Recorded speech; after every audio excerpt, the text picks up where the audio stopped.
these synaptic branches that we have uh, largely by and by make us who we are by this age. The brain is still plastic in a lot of ways, but it is much more difficult to kind of prune things that you've been doing for 23 years now. Mhm. But when you take psilocybin especially psilocybin, all of a sudden parts of your brain that never talk to each other are screaming at each other and talking loudly over each other everywhere, all of the time during the whole trip. And so it creates these new neural pathways for you that actually build you a framework to get out of some of the ruts of your life that you've been stuck in. Like say like you wake up every day, you feel like you're a failure, you feel like you're this or that. After one trip, all of a sudden you got a new pathway around that where it's like this is how you can get better. And uh, all psilocybin does is give your brain a little nudge and activate some brain areas, and all of a sudden you're a much more divergent thinker. And that's the main mechanism for healing in uh, the psychedelics is what they think anyways is divergent thinking. It increases your creative capacity by letting your brain communicate with itself on an unprecedented scale. I think everybody's heard the thing where we only use 10% of our brain. It's a little higher than that. It's more like I was going to say we use all 20. of our brain. It just depends on the Yeah, situation. it's just not all of the time. Yeah. But when you're on psychedelics, you are using uh, way over half of your brain all of the time during the whole trip. So it's bringing up old memories. It's thinking about the future and dying and being okay with that. It's being aware of the present. It's almost like seeing past, present, and future at the same time. And it's so powerful because of all these connections being made and just shooting off like light that um, it can cure PTSD in combat veterans. It cures it. So people after one dose, a lot of the times they no longer meet the diagnostic criteria for PTSD, something that always gets checked or that follows a combat veteran for the rest of their life. They take one mushroom and all of a sudden it's gone. So just to give uh, an inkling of insight into PTSD, essentially what happens is someone meets a situation which decimates any axioms of reality that they once thought were possible. So essentially it happens often in war when you see things that you never thought that you would see. And what happens is the research is a little bit differentiated between a predisposition towards PTSD and what actually happens neurologically when PTSD happens. So from one perspective, you have the predisposition is that your hippocampus is a little bit smaller, and that predisposes you for PTSD. And then from the other perspective, it's PTSD causes a reaction where your hippocampus shrinks and your amygdala expands. So your amygdala being, Yes. in layman's terms, the area for fear and negative emotion, to some extent, arousal. So sorry, continue. I just wanted to point that out. Yeah, no problem. Thank you for that. So it can cure PTSD. And yeah, there's genetic predisposition as well as environmental factors that go into that. It can also it cures anxiety, it cures depression, it cures just almost any mental health problem you can think of, and it doesn't it doesn't make it or lessen the symptoms or anything. It cures it, which is to psychiatry it's a big WTF. And on top of that, it cures addiction as well, especially nicotine and alcohol. Those have been the most studied anyways. Um, it cures them.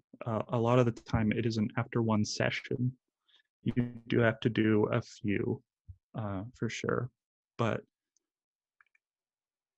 it's just absolutely mind-boggling to think that one of the most ancient, simple plants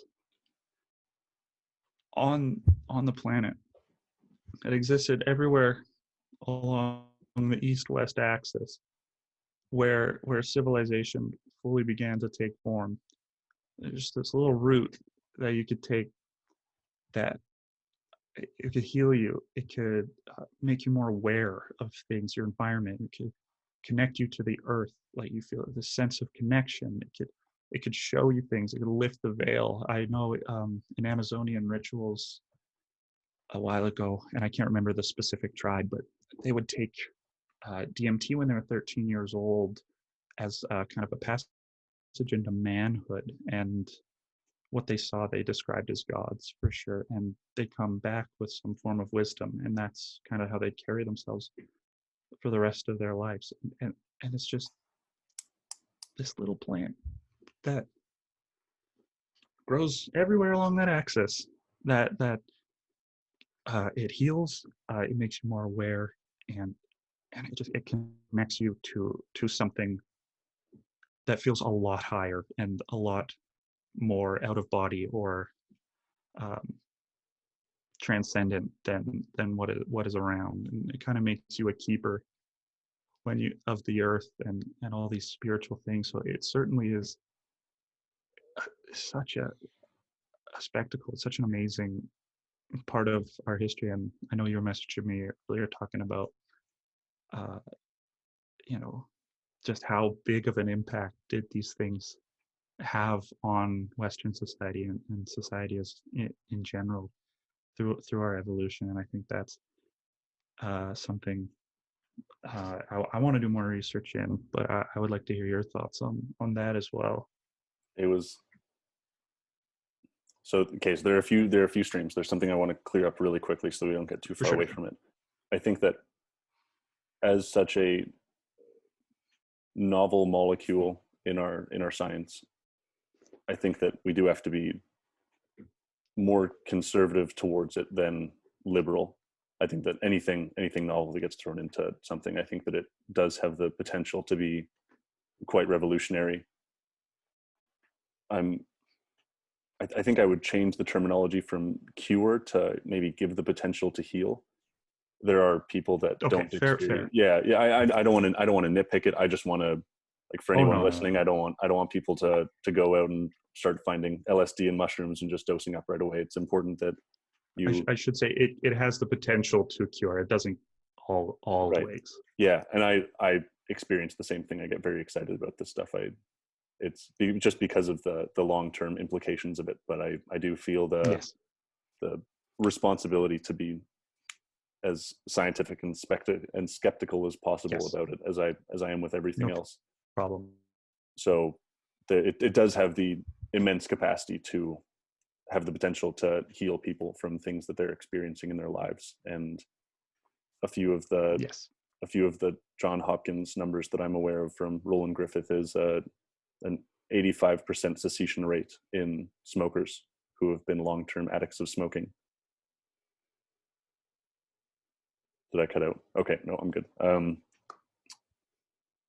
The divergent thinking, I actually think that's a really good way to look at it, because I tend to think of things in terms of personality, the personality literature, and it can move you an entire standard deviation in terms of openness. So openness to experience is akin to creativity. Yeah. So I think that's a really good way that you put it, is that it enables divergent thinking in people, or it exacerbates someone's ability to think divergently. And so, for example, it would be Mhm. one dose of, and it has to be a significant dose. So at John Hopkins, they're working with a heroic dose, Yes. which in the McKenna language, that's a dose of 10 grams or higher. 5 grams. Oh, is it 5? 5 grams. Yeah, maybe don't take 10. Don't take 10. Nobody take 10 grams of mushrooms. In John Hopkins, they're doing it under supervision from someone. So they're laying down in a dim room on a couch with a trip sitter right there. They're encouraged to be Okay. curious about their trip. They're given a blindfold and they listen to classical music, which is just bitchin'. Nice. Yeah, very fun. And so that's the milieu that people are put in for that experience. And so Okay. it seems to be very safe, and the amount of bad trips are few, but they also tend to be good experiences. And also Mhm. to have the long-term implications of the trip itself, there has to be the you could say somewhat religious experience where you feel that you're moving Yes. beyond yourself. So one way that I've heard it described is the genie being released from the bottle and being Yeah. reintegrated with the world at a larger self, which is something that I think also Freud touched on in a different way in his early writing, where he discusses religion as, so in his levels of development as an individual, you start off as a child and you're actually part of this whole thing. You haven't developed ego yet, you haven't developed I. Yeah. You're simply this thing that exists alongside everything else. And the desire to find religion is one's desire to reintegrate into the larger self, the cosmic consciousness, to lift the veil of the Brahma Maya in Hindu philosophy. That would all be the same concept of being. So you go from a child, you are not I, you are we, and then you grow up and you develop an ego consciousness. And something I loved in your paper was the acronym of drug-induced ego disillusion, and the acronym for that being DIE. Is died. Yeah. Yeah, I thought that was just so funny. I had a good laugh at that. And so that's something that ends up happening, is the re-dissolution of ego, which is the reinitiation of yourself into the greater being, in the greater consciousness, into God. And that's Freud's perspective on seeking religious Yeah. experience. So that's something that has to, not necessarily ego death, but that's something that has to happen to reap the long-term benefits of the psilocybin. And the benefits are seen at Yes. Yes. 6 months to a year. I think that they're still doing longitudinal studies to understand Yeah. how far that's going. And so those are just a few little factoids from the John Hopkins studies that I wanted to talk about before I dive Yeah. into what I think about these things.